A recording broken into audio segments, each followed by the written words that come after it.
नमस्कार मित्रों, मैं सूरज स्वार्थी मेरे इस यूट्यूब चैनल में आपका स्वागत करता हूँ। आशा करता हूँ कि आप लोग अपने लक्ष्यों के लिए काम कर रहे होंगे। मित्रों, आज मैं इस वीडियो में आपसे एक पुस्तक के बारे में चर्चा करने के लिए उपस्थित हुआ हूँ। वो पुस्तक है अग्नि की उड़ान।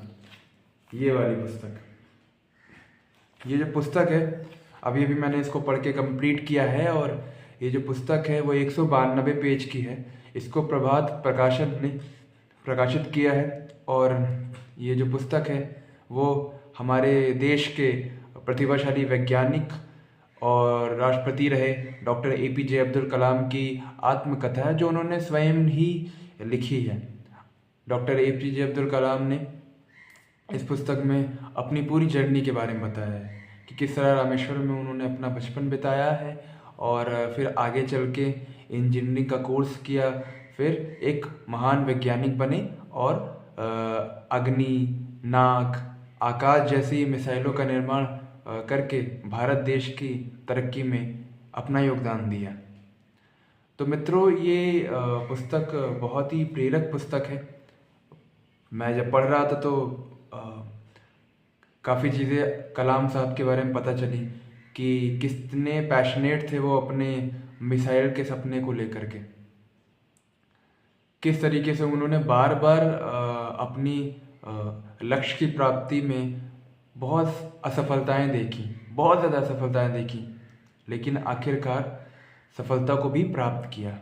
तो ये जर्नी ये सिखाती है कि कितना भी अच्छा, कितना भी बड़ा, कितना भी सफल इंसान क्यों ना रहा हो इस पृथ्वी पे, बिना असफलता का मुंह देखे वह कभी सफल नहीं हो सकता। तो ये पुस्तक जो है वो, अगर आप एक विद्यार्थी हैं या आप एक व्यापारी हैं या आपने अपने जीवन में कुछ भी बनने के लिए प्रयास कर रहे हैं, लगे हुए हैं, तो ये पुस्तक आपको ज़रूर पढ़नी चाहिए। बहुत अच्छी पुस्तक है।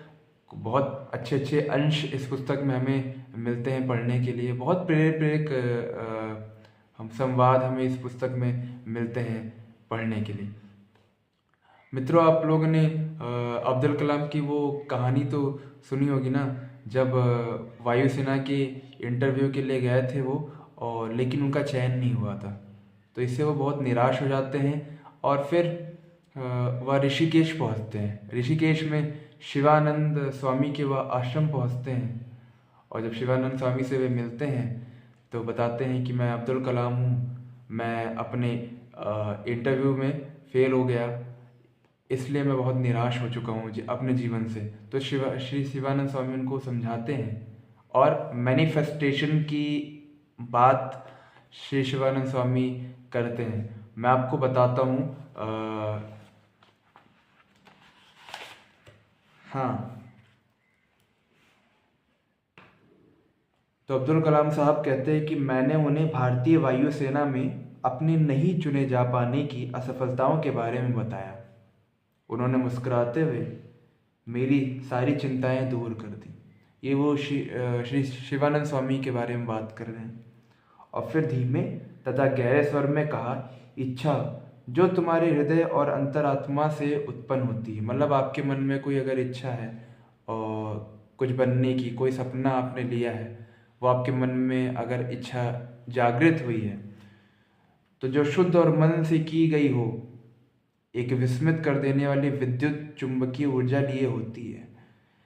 आपने अगर उस इच्छा के बारे में एकदम प्योर इंटेंशन आपका उस डिज़ायर के प्रति है, तो उस इच्छा के प्रति एक विद्युत चुंबकीय ऊर्जा होती है। यही ऊर्जा हर रात को जब हम सोते हैं तब मस्तिष्क जो है वो सुषुप्त अवस्था में होता है, आकाश में यह ऊर्जा चली जाती है।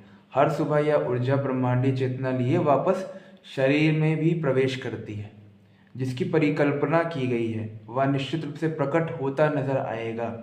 नौजवान, तुम इस तथ्य पर ठीक उसी तरह अनंत काल तक भरोसा कर सकते हो जैसे तुम हमेशा सूर्योदय के अकाट्य सत्य पर भरोसा करते हो।